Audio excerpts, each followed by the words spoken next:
네, 반갑습니다. 예, 이렇게 처음 와보는 교회인데요. 저를 아시고 구독자가 있다고 하니까 더 친근감이 확 급상승했습니다.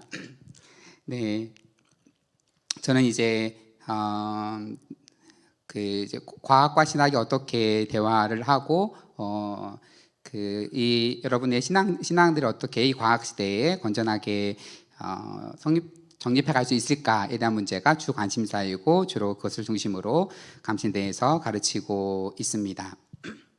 오늘은 마태복음 28장 20절 말씀을 가지고 내가 너희와 함께 하리라 라는 제목으로 우리 젊은 청년분들이 많다고 하기 때문에 좀 진지한 우리들의 고민과 이런 것을 담아서 같이 말씀을 나눠보는 그런 시간이 되었으면 합니다. 잠언 8장 17절에 보면 나를 사랑하는 자들이 나의 사랑을 입으며 나를 간절히 찾는 자가 나를 만날 것이니라 라고 말씀을 하고 있고요. 오늘 본문 말씀에도 내가 세상 끝날까지 너희와 항상 함께 있으리라 라고 말씀을 하셨습니다. 그런데 여러분, 그게 느껴지십니까? 아멘 해도 됩니다. 네. 만약에 늘 하나님이 함께 하시는 것이 느껴지시고 한다. 너무 좋죠. 은혜롭죠. 근데 혹시라도 그게 잘 느껴지지 않는다거나 아니 신앙 문제로 고민이 있으신 분들이라면 오늘 같이 말씀을 통해서 좀 생각해 보는 시간이었으면 합니다. 먼저 여러분들에게 도전 드리고 싶은 것은 우리 안에 있는 열등감에 대한 부분을 먼저 말씀드리고 싶습니다. 열등감? 뭐 누구나 있지. 뭐 별거 아니야. 그 연구 조사 결과에 의하면 서울대생도 한 60%가 열등감에 시달린다고 합니다. 그럼 누구나 다 있는 거야. 별거 아니야. 라고 생각할 수도 있는 부분인데요. 그런데 이 열등감이 왜 하나님의 사랑을 경험하지 못하게 하냐면 열등감에 사로잡히면 주님께서 우리에게 베풀어 주신 은혜가 은혜인 줄 모르게 됩니다. 주님께서 나에게 이런 은혜를 주셨는데 주님과 나와의 관계만 생각하면 너무나 감사한 일인데 주변을 바라보면 은혜가 안 돼요. 저분은 더 받은 것 같고 저 사람은 더 있는 것 같고. 성경에서 여러 차례 관련된 비유가 나옵니다. 포도원 비유에 보면 하루 종일 아침 일찍부터 와서 일한 사람과 이제 1시간 남겨놓고 와서 일한 사람의 비유가 나오죠. 1시간만 일한 사람에게 한 데나리온을 주인이 줍니다. 그러자 이제 일찍 온 사람은 나는 그러면 한 5데나리온 줄까? 10데나리온 줄까? 이렇게 기대했는데 똑같이 한 데나리온을 주게 되죠. 그 사람하고는 한 데나리온 주기로 약속을 하고 다 고용했던 사람들입니다. 그런데 똑같이 나보다 적게 일한 사람과 똑같이 받으니까 확 기분이 나빠 주인에게 항의합니다. 주인과 나와의 관계만 생각하면 주인이 나에게 일자리를 주셨구나, 그리고 한 데나리온을 약속했고 그것을 주셨구나라고 감사한 일인데 주변을 돌아보는 순간 은혜가 아닙니다. 달란트 비유도 마찬가지입니다. 주인께서 나를 믿어서 한 달란트라고 하는 거대한, 달란트는 큰 돈의 단위이죠. 데나리온에 비해서 한 달란트를 맡겨주셨구나. 그러면 내가 이것을 가지고 주인께서 보시는 주인을 기쁘시게 하는 일을 해야지라고 생각하면 되죠. 주인과 나와의 관계만 생각하면 그만입니다. 그런데 주변을 봤더니 글쎄 저 사람은 2달란트를 받았어요. 내 2배를 받았어요. 저 사람을 보니까 글쎄 5달란트를 받았습니다. 여러분, 그 순간에 일할 맛이 떨어집니다. 내가 아무리 일 열심히 해서 뭐해? 저 사람은 5달란트 가지고 10% 이익만 올려도 얼마예요? 20% 이익만 올려도 내가 100%의 수익을 올려야 되는, 내가 아무리 노력해도 저 사람은 따라갈 수가 없는 거잖아요. 그러니까 이제 됐어, 포기하고 묻어두게 되는 거죠. 모든 하나님과 나와의 관계를 생각하면 하나님이 나를 위해서 이러한 재능을 주시고 나를 이렇게 세상에 보내셔서 하나님께서 이런 일을 하게 하셨고, 모든 하나님과 나와의 관계만 생각하면 너무나 감사한데 글쎄 주변을 보는 순간에 은혜가 안 돼요. 왜 저 사람 나보다 더 주셨을까? 이렇게 생기는 거죠. 은혜를 경험하지 못하게 됩니다. 여러분, 그런 생각이 들 때에는 내가 정말로 주님께 은혜를 적게 받았는지를 돌아보세요. 여러분, 여기 계신 분 중에서 예수 그리스도께서 십자가에 자신을 내어주시면서 우리를 구원해 주신 그 은혜를 못 받은 사람이 누가 있습니까? 여러분 중에 은혜를 작게 받은 사람이 아무도 없어요. 다 놀라운 은혜를 주님께 받았습니다. 그런데 그 은혜가 작게 느껴지는 이유는 자꾸 부수적인 것에 신경을 쓰면서 고개를 돌리기 때문입니다. 제가 미국에서 이제 공부하는 중에 이제 코스타 집회에 가서 이제 그 노진준 목사님이라는 분의 그 설교를 들었는데 인상 깊은 부분이 있어서 한번 같이 나눕니다. 이분은 다리를 저르세요. 태어날 때부터 장애가 있으셔서 지팡이 짚고, 그날에도 지팡이 짚고 이렇게 그 강단에 올라오시더라고요. 그러면서 그분이 이런 얘기를 하세요. 자기는 장애가 있어서 이 다리를 낫게 해달라고, 낫게 해주면 주님을 위해서 헌신하겠다고 그러한 기도를 계속 했다고 합니다. 그런데 낫지가 않는 거죠. 한때는 고등학교 때 그 치유 집회가 있어서 치유 집회마다 부흥에 무슨 치유하면 다 따라 다녔다고 합니다. 그래서 그 집회에 갔더니 그 목사님이 기도하면 병이 다 낫는다 뭐 이런 얘기를 하시니까 끝나고 면담을 신청했어요. 고등학생 이 목사님이 강사 목사님에게 정말로 기도하면 병이 낫습니까? 낫는다고 얘기를 합니다. 아니, 성경에 보면 바울은 3번이나 간절히 기도했는데 병이 안 나았지 않았습니까? 그때 그 목사님이 바울은 병이 나았어. 아니에요, 성경을 보세요. 병이 낫지 않았어요. 아니야, 바울은 병이 나았어. 그러면서 말씀하시기를 바울이 하나님께서 자신에게 병을 주신 것이 오히려 좋게 하기 위함이라는 것을 깨닫고 크게 기뻐하면서 다시는 같은 기도를 하지 않았어. 현재가 더 좋은데 덜 좋게 해달라고 기도할 사람이 누가 있겠니? 그때 바울은 치유받은 거야. 여러분, 바울이 3번이나 기도하고 나서 내 은혜가 내게 족하다 그 말을 풀었으면 너가 아픈 게 너에게 더 좋은 거야, 이런 말이죠. 여러분, 그러면 그래요, 그럼 받아들일게요. 바울이 이렇게 받아들였나요? 바울이 크게 기뻐했다고 말합니다. 그렇구나, 깨달은 거죠. 그렇구나, 내가 교만해질 수도 있는데, 내가 사람들 따라다니면서 내가 너무 자만해질 수도 있는데 하나님 내게 가시를 주셔서 내가 하나님 앞에 더 올바로 서게 하셨구나라는 것 때문에 크게 기뻐하면서 다시는 그 기도를 하지 않았다고 나죠. 다시는 이제 그거에 대해서 기도하지 않았죠. 그래서 목사님 그 말씀을 듣고 나의 병도 그때 치유받았다라고 고백을 하시더라고요. 물론 지금도 다리가 불편하신 상태로 다니시면서 하지만 그렇기 때문에 더 많은 은혜를 전 세계적으로 다니면서 전하고 계시지 않나, 이런 생각을 해봅니다. 그럼 혹시 여러분 열등감에 빠져들게 하는 게 있습니까? 나는 왜 몸이 불편할까? 나는 왜 저거를 못할까? 나는 왜 남들보다 이거 타고 싶은데 못할까? 여러분, 남들하고 비교하지 마시고 하나님과 나의 관계 속에서 이것을 풀어가야 합니다. 열등감에 사로잡히면 하나님의 사랑을 온전히 받아 누리지 못하게 됩니다. 또한 하나님은 사랑이시다라고 하는데 이게 잘 느껴지지 않죠. 왜 그럴까 하면 하나님의 사랑은 인간의 사랑과는 다릅니다. 인간의 사랑은 뭐 연인 간의 사랑, 부모 자식 간의 사랑, 뭐 이런 사랑들이 있지만 하나님이 우리에게 주시는 사랑은, 하나님의 사랑은 우리가 한 번도 세상에서 경험해 보지 못한 놀라운 사랑입니다. 그렇기 때문에 우리가 하나님의 사랑을 경험하려면 우리가 말씀 안에 올바로 서야 됩니다. 그리고 또한 우리가 하나님이 우리를 사랑하신다고 하는 것을 잘 경험하지 못하는 이유 중에 하나가 우리가 우리 자신을 너무 잘 알기 때문이에요. 무슨 말이냐? 우리가 다른 사람들 앞에서는 다 좋은 모습으로 보여줄 수 있잖아요. 여러분 저를 어떻게 보시나요? 여러분 저를 혹시라도 좋게 보셨다면 저는 절대 집에서나 다른 분들이 그러지 않습니다. 이렇게 보여지는 것과 실제의 모습, 각자 개인의 모습이 다르죠. 그 얘기는 뭐냐면 내가 내 자신을 너무나 잘 알기 때문에 다른 사람은 다 속여도 내 자신을 나에게는 속이지 못하기 때문에 하나님이 이런 나도 사랑하실까, 하나님이 이런 나에게도 함께 하실까에 대한 그런 마음들이 우리를 짓누르고 있기 때문이죠. 여러분 혹시라도 그런 마음이 든다면 여러분 성경 말씀을 의지하셔야 됩니다. 성경에서 뭐라고 기록되어 있습니까? 하나님 우리를 너무나 사랑하셔서 기쁨을 이기지 못하신다라고 말씀을 하시고 있습니다.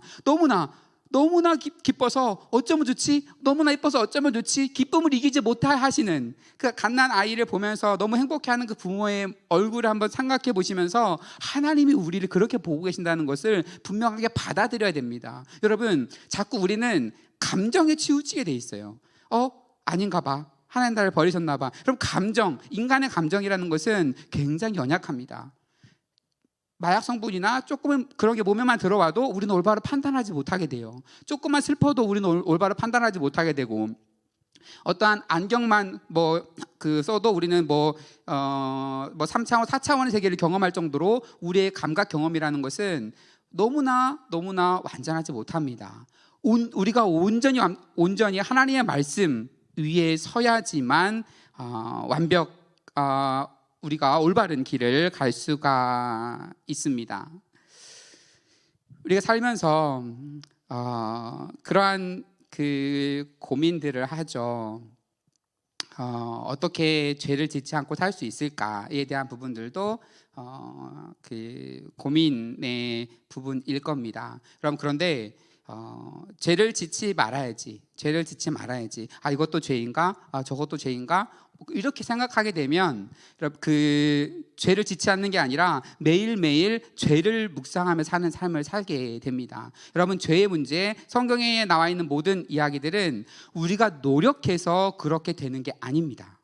성경은 분명히 말합니다. 우리가 하나님하고의 관계만 완벽하게 먼저 회복이 되면 그 나머지 것들은 그대로 따라오는 거예요.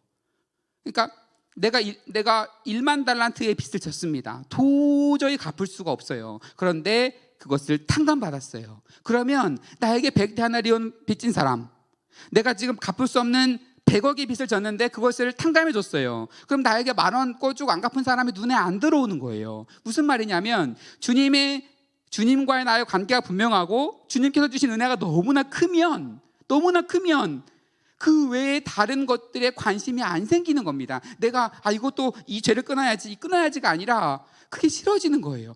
그냥 더 중요한 것이 있기 때문에 그것에도 관심이 멀어지는 겁니다. 점점 멀어지는 거죠. 그래서 성경에 나와 있는 수많은 계명들, 이거 이렇게 해라, 심지어 원수까지 사랑해라, 원수를 해서 기도해라. 어떻게 원수를 사랑합니까? 어떻게 그들 용서합니까?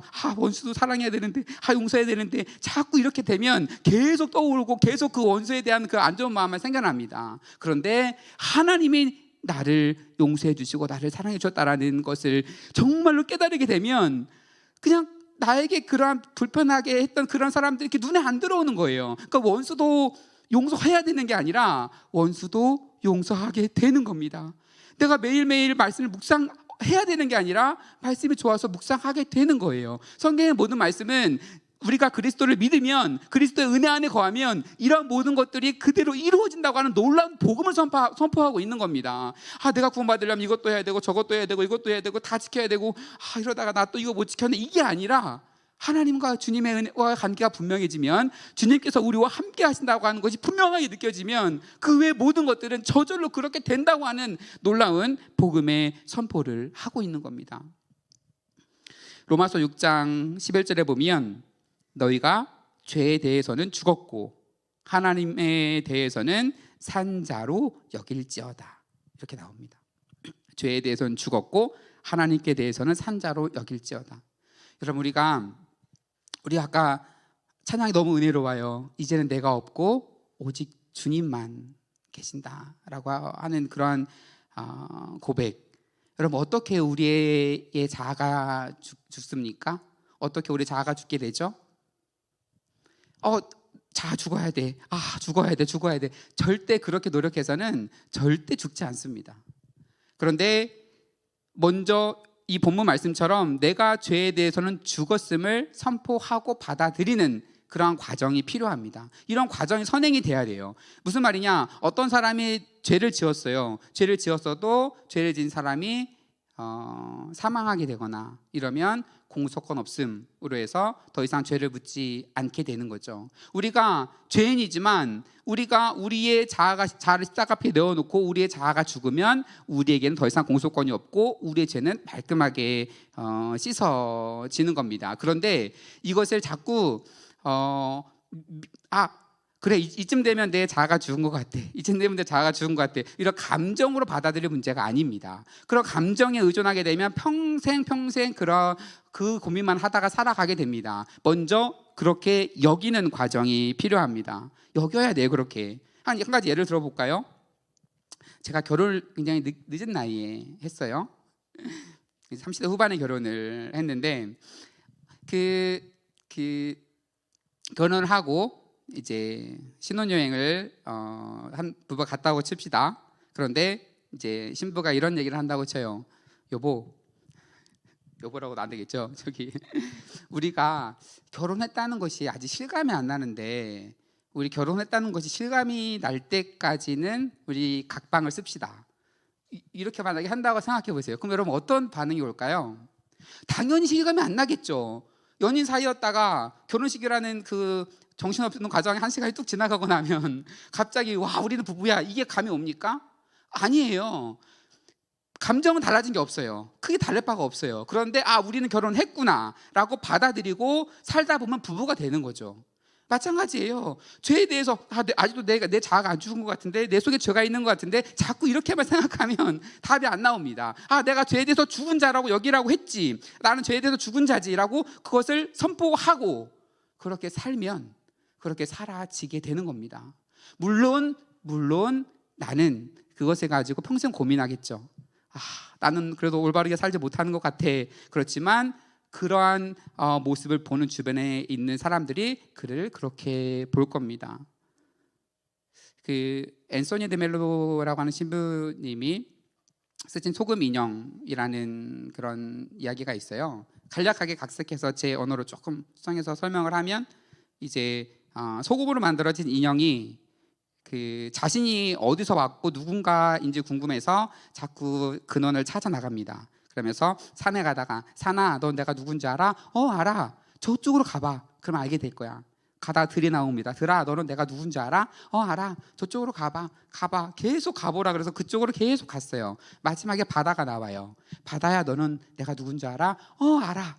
들어와봐. 그래서 이 소금 인형이 바다에 들어가려고 한 발을 딱 담굽니다. 담그자 녹겠죠. 소금이니까 녹습니다. 내 몸이 이상해. 걱정하지 마. 들어와. 몸이 점점 녹습니다. 마지막 남은 소금 알갱이 하나마저 다 녹는 순간에 이 소금 인형이 소리칩니다. 이제야 내가 누군지 알았어. 내가 바로 바다구나. 여러분 성경에서 예수 그리스도께서 말씀하신 우리 자아를 죽는다고 하는 것 이번에도 내가 참아? 이번에도 내가 져줘야 돼? 그렇게 자존심을 한 번 꺾고 내 자아를 한 번 꺾고 그럼 우리는 어떤 생각이 들어요? 그럼 나는 뭐가 돼? 이번에도 내가 참으라고? 난 도대체 뭐가 돼? 뭐가 됩니까? 예수님이 되는 거죠. 무슨 얘기예요? 내가 그리스도와 함께 십자가에 못 박혔나니 그런즉 이제 내가 사는 것이 아니요 내 안에 계신 그리스도로 사는 것이다. 그렇게 해서 나의 자아가 죽어갈수록 그만큼 나의 성품은 예수님을 닮아가는 거예요. 여러분 그게 억울합니까? 여러분이 예수님을 닮아가는 게 억울해요? 억울하지 않죠? 그러면 내가 한번 꺾고 내 자아를 한번 죽이는 게 억울한 일이 아니에요. 그만큼 더 예수님을 한 번 더 닮아가는 것입니다. 여러분 저는 삶에 있어서 참 간증을 하라면 밤새도록 할 만큼 여러 가지 많은 삶의 간증들이 있는데 이게 또 유튜브로 공개가 되고 하다 보니까 제약이 좀 있고 그래서 오늘 간증 얘기를 할 생각은 전혀 없었는데 그냥 마음이 아파서 간략한 짧은 이야기만 하나 좀 드리고 갑니다. 준비한 계획은 없었는데 오늘 같은 날 설교자로 선다는 거는 설교자에게 너무나 괴로운 일이에요. 그래서 아니 무슨 얘기를 할까? 특히 저는 조직신학, 종교철학을 전공해서 악의 문제, 신정론 그 부분들을 수업 시간도 강의하고 하나님의 뜻과 악의 문제들, 그런 속에서 하나님의 역사 이런 것을 강의하고 같이 토론하고 합니다. 어렵죠. 이러한 대참사가 있으면 어제도 막 1시간 단위로 잠에서 깬 것 같아요. 계속 밤새. 주변에 그런 일들이 많이 있죠. 가끔씩 일어나죠. 한 번은 제가 사역하던 교회에서, 제가 이제 전임 사역자로 섬겼던 교회에서 정말 신실한 한 분이 좀 축약할게요. 그래서 열심히 주님 말씀 안에서 올바로 살려고 다짐하다가 이제 어떤 영성 프로그램에 참여해서 이제는 3박 4일 동안 영성 프로그램을 마치고 저는 이제 주님을 위해서 살겠습니다. 이제는 교회 다니는 것이 아니라 교회를 위해서 충성하는 충성스러운 일꾼이 되겠습니다 라고 고백하고, 그 다음 날 밤에 교통사고로 세상을 뛰셨습니다. 제가 같이 성경 공부했던 분이었어요. 이해가 안 되죠. 장례식에 갔더니 많은 분들이 이해하지 못하고 어렵고 힘들어하는 그런 모습. 이제 그날은 이제 장례식 토요일 날 갔다 와서 심지어 그때는 또 아는 분이었으니까 더 마음이 그랬죠. 그러면서 밤 설교 준비를 마쳐놓고 토요일 밤에 자리에 누워서 기도를 합니다. 하나님, 도대체 이게 뭡니까? 목사인 내가 하나님의 뜻을 인간이 감히 알 수는 없지만, 온전히 헤아릴 수는 없지만, 그래도 목사인 내가 이거에 대해서 할 말이 없다면 도대체 목사를 제가 어떻게 합니까? 주님의 뜻이 무엇입니까? 아니 혹시라도 꼭 모든 생명은 귀해요. 당연히 모든 생명은 다 귀하죠. 그렇지만 혹시라도 잘못된 길을 가다가 그랬으면 나름대로라도, 그런데 그분은 말 그대로 영성 프로그램 열심히 참석하시고 이제 헌신하고 주님 앞에 올바로 살겠다고 다짐한 분 아닙니까? 어떻게 이게 설명이 됩니까? 그래서 그냥 밤새 누워서 그냥 불 끄고 누워서 주님 뭡니까? 계속 기도를 하고 있는데 그냥 너무 가슴이 막 답답해지다가 가슴 속에 막 불덩이 같은 게 꽉 들어찬 느낌, 숨을 못 쉬겠어요. 막 그런 종교철학 교수가 와서 자꾸 그런 간증 얘기하고 신비적인 얘기하면 이해가 되시나 모르겠지만 너무 가슴이 터질 것 같아요. 그러면서 그 순간에 누가 한 번도 저에게 말하지 않았는데 확 깨달아졌어요. 어떤 깨달음, 각자의 정욕과 이런 거 너무 다르지만 그 순간에 하나님이 그분을 너무나 사랑한다는 것이, 제가 한 번도 그런 생각을 평소 살면서 해본 적이 없는데 확 깨달아지면서 제가 그냥 밤새 펑펑 울었던 적이 있습니다. 하나님 이분을 하나님께 가장 가까이 왔던 그 순간에 가장 아름답게 받으셨구나라는 그 생각이 확 들면서 그냥 평생 펑펑 울었던 기억이 있습니다. 물론 모든 것을 얻다가 대입할 수 없어요. 각 상황마다 각자 고백하고 하는 경험들이나 이런 것이 다르기 때문에, 그리고 아직 많은 아픔들이 있는 상황 속에서, 그럼 저는 어떤 생각을 했냐면, 살면서 그때 기도했던 내용들이 그거예요. 살면서 뭐 이 일 저 일 이 죄 저 죄 다 짓고 마지막 하나님 앞에 갈 때 주님 이 영혼을 불쌍히 여겨주십시오라고 해서 하나님 앞에 가기보다 제가 하나님 앞에 가장 그래도 제 삶의 인생에 있어서 가장 아름다운 모습으로 서 있을 때 하나님 저 그때 받아주시면 좋겠다고 이렇게 기도했던 적이 있습니다. 그럼 다 이해할 수 없어요. 다 이해할 수 없지만 그냥 우리는 주님의 은혜를 구할 뿐입니다. 주님 우리가 피조물이 어떻게 하나님의 뜻을 올바로 다 이해할 수 있겠어요? 분명한 것은 여러분 이 세상에서의 삶이 끝이 아닙니다. 그럼 이 세상에서 삶의 끝이라면 하나님께서 우리를 하나님이 원하시는 대로 더 잘 이끌어 주시고 빨리 성공도 빨리 하게 하시고 이 세상에서 잘 살게 하셔야 옳을 겁니다. 그런데 하나님이 우리를 이 세상까지만 이끌어 주시는 게 아니라 하나님의 나라까지 이끌어 주시는 거죠. 하나님의 나라까지 이끌어 주시기 때문에 우리는 하나님을 신뢰할 수가 있는 거예요. 그렇다면 하나님의 나라에까지 이끌어 주신다고 하면 그 과정 속에서의 모든 일들은 더 큰 천국을 향한 하나의 준비 과정이 됩니다. 만약에 하나님께서 이 세상까지만 이끌어 주신다면 이 세상에 성공하게 하시고 돈 잘 벌게 하시고 그래 그렇게 해줄게 다. 근데 죽음 이후 나는 몰라. 이러면 우리가 하나님을 어떻게 따라갑니까? 근데 하나님은 우리를 영혼까지 인도해 주시는 분이시기 때문에 우리는 그 하나님을 의지하며 그 하나님을 붙들고 나아갈 수가 있는 겁니다. 그래서 우리에게 중요한 것은 빨리 성공하고 빨리 잘 되고 이러는 것이 아니라 얼마나 많이 잘 준비가 되었는지가 중요한 거죠.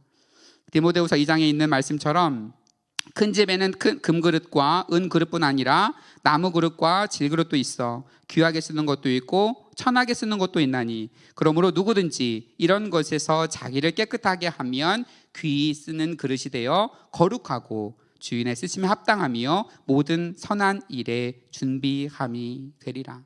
준비하는 과정, 출애굽까지의 과정, 바로 가면 2주면 갈 수 있는 그런 길을 하나님은 40년 동안 돌립니다. 왜냐하면 하나님의 입장에 하나님은 별로 그렇게 시간에 별로 관심이 없으세요. 우리는 시간이 문제잖아요. 하나님 이것 좀 이뤄주세요. 그래 해줄게. 하나님 빨리 해주세요. 빨리 해주세요.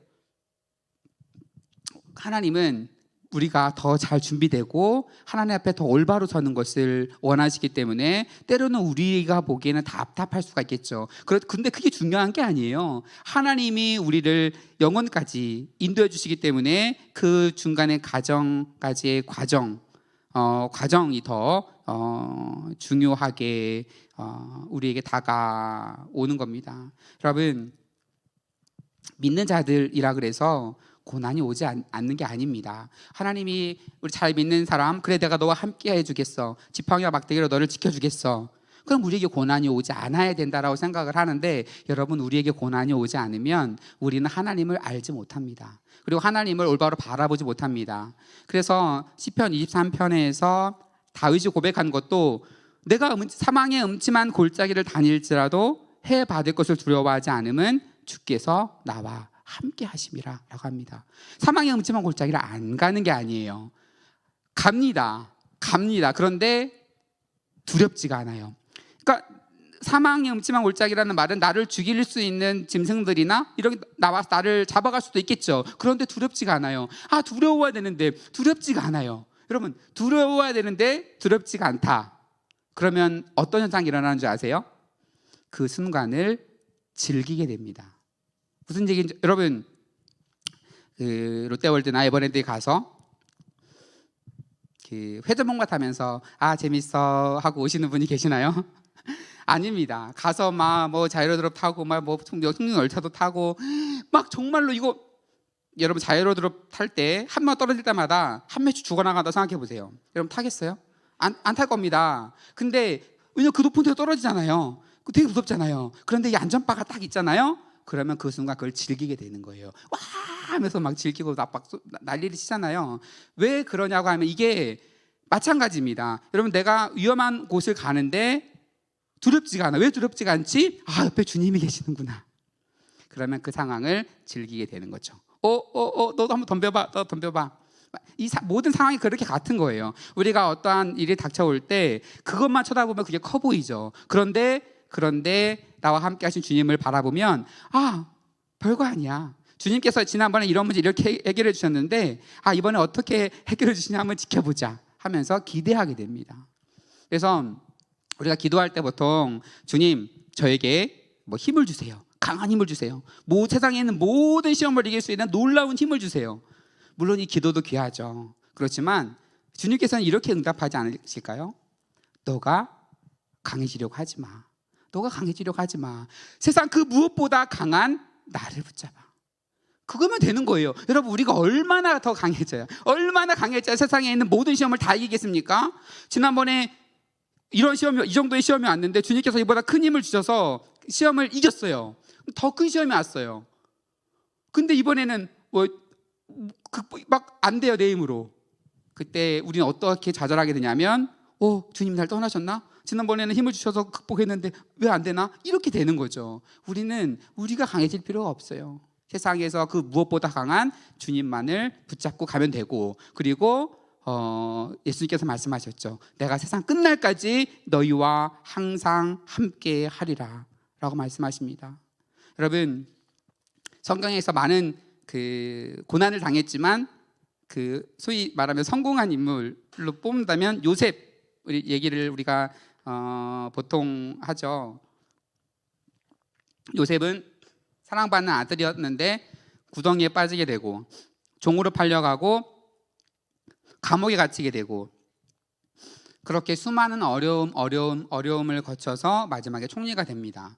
그런데 우리가 요셉을 이해할 때 그렇게 나락의 길로 빠져도 주님을 놓지 않고 주님을 붙잡으면 주님께서 마지막에는 승리하게 하시더라. 이렇게 이해하면, 물론 틀렸다는 말이 아니에요. 그렇게 이해하면 기독교인들의 삶은 너무나 불쌍해요. 무슨 얘기냐? 언젠가 있을지도 모르는 그 보상을 향해서 매 순간순간에 그 어려움들을 다 인내하고 참아야만 되는 거죠. 그 참았는데 요셉처럼 총리라도 되면 다행이죠. 안 되고 그 세상을 떠나면 어떻게 됩니까? 그럼 그 사람의 삶은 뭡니까? 이렇게 이해하면 신앙생활 너무나 어려워집니다. 그런데 초점을 어디에 두고 봐야 되냐? 창세기 39장 2절 3절을 제가 한번 읽어드립니다. 여호와께서 요셉과 함께 하심으로 그가 형통한 자가 되어 그의 주인 애굽 사람의 집에 있으니 그의 주인이 여호와께서 그와 함께 하심을 보며 또 여호와께서 그의 범사에 형통하게 하심을 보았더라. 반복되는 말씀이 여호와께서 요셉과 함께 하심으로, 그리고 여호와께서 그와 함께 하심을 보며, 주변 사람들도 여호와께서 저 사람과 함께 하시는구나, 요셉과 함께 하시는구나, 요셉도 여호와께 나와 함께 하시는구나 라고 하는 거죠. 그래서 사랑받는 아들이었을 때도 하나님께서 요셉과 함께 하셨습니다. 그 다음에 종으로 팔려갔습니다. 상황이 많이 변했어요. 이제 사랑받는 아들은 종이 됐어요. 그런데 가장 중요한 게 안 바뀌었어요. 뭐가 안 바뀌었어요? 여호와께서 요셉과 함께 하시는 게 안 바뀐 겁니다. 가장 중요한 게 안 바뀐 거예요. 요셉은 무슨 대단한 사람이라서 그런 시험을 다 이겨낸 게 아니라 가장 중요한 게 안 바뀐 거라니까요. 그 다음에 감옥에 갔습니다. 세상 다 끝난 것 같죠? 다 끝난 것 같습니다. 그런데 중요한 건 가장 중요한 게 안 바뀌었다니까요. 뭐가 안 바뀌었어요? 여호와께서 요셉과 함께 하신다고 하는 것. 가장 중요한 게 안 바뀌니까 주변의 환경들이 조금씩 바뀐 것은 큰 문제가 되지 않는 거예요. 성경에 있는 모든 인물들이 굉장히 신앙이 좋아서 그런 시험들을 다 이겨낸 게 아닙니다. 여호와께서 함께 하신다는 그거 하나만 붙잡으니까 그냥 그런 것들이 시험이 안 되는 거예요. 여러분, 스데반이 믿음이 엄청나게 뛰어나가지고 순교를 했습니까? 그 순교하기 전에 하나님께서 뭘 보여주셨어요? 천국문이 열리고 천사들을 오르락내리락 하는 걸 보여주셨습니다. 여러분, 천국을 바라보는데 천사가 보이고 하늘나라가 보이는데 날아오는 돌이 신경이 쓰일까요? 하나님만 따라가면 하나님이 순교 현장에서 순교하게 하시는 거고, 하나님이 극복하게 하시는 거고, 내가 하려고 하니까 모든 게 어려워지고, 내가 하려고 하니까 모든 게 다 시험이 되고, 이걸 성경을 다 지키며 살아야 돼, 이렇게 자꾸 이렇게 반복해서 빠지게 되는 거죠. 하나님께서 함께 하신다는 건 분명히 알게 되면 다 해결되는 문제입니다. 어떠한 시험도 해결되는 문제이고, 그 모든, 심지어 순교의 자리까지도 내가 신앙이 좋아서 순교하는 게 아니에요. 하나님만 바라보면 하나님께서 필요에 따라서 필요에 맞게 역사하시는 거죠. 이런 말씀을 정리합니다. 내가 너희와 항상 함께 하리라. 이 말씀 반복해서 주님께서 말씀하고 계십니다. 그럼 요셉과만 하나님께서 함께 하셨나요? 스데반과만 함께 하셨나요? 다윗과만 함께 하셨나요? 그렇지 않습니다. 오늘 본문 읽은 말씀 28장 20절에 보면 내가 세상 끝날까지 너희와 항상 함께 있으리라. 히브리서 13장 5절에 보면 내가 결코 너희를 버리지 아니하고 너희를 떠나지 아니하리라. 성경에 여러분을 버리지 않겠다, 떠나지 않겠다, 너무나 많은 반복된 말씀이 나옵니다. 얼마나 더 많은 말씀이 성경에 기록되어 여러분 그 말씀을 믿으시겠습니까? 여러분 받아들이세요. 주님 없는 것 같은데? 여러분의 불확실한 감각을 믿지 마세요. 이미 주님께 선포하셨습니다. 함께 하신다고 했지, 함께 하시지. 그걸 받아들이는 순간에 그것을 누리게 되는 거예요. 여러분, 감각에 의존해서 자꾸 이상한 것만 찾아다니면 우리는 신앙을 시험에 들게 됩니다. 근데 말씀을 의지하게 되면, 말씀을 받아들이고 살아가면 그렇게 사라지는 거예요. 내가 사는 게 아니라 우리가 그렇게 사라지게 되는 겁니다. 우리 시간같이 찬양을 하면서 하나님 앞에 결단의 기도를 드렸으면 좋겠습니다. 우리와 함께 하신 하나님, 오 신실하신 주, 한 번도 우리를 버리지 않으시는 그 주님, 우리 찬양을 드리고 뜨겁게 결단하는 기도를 올려드리도록 하겠습니다.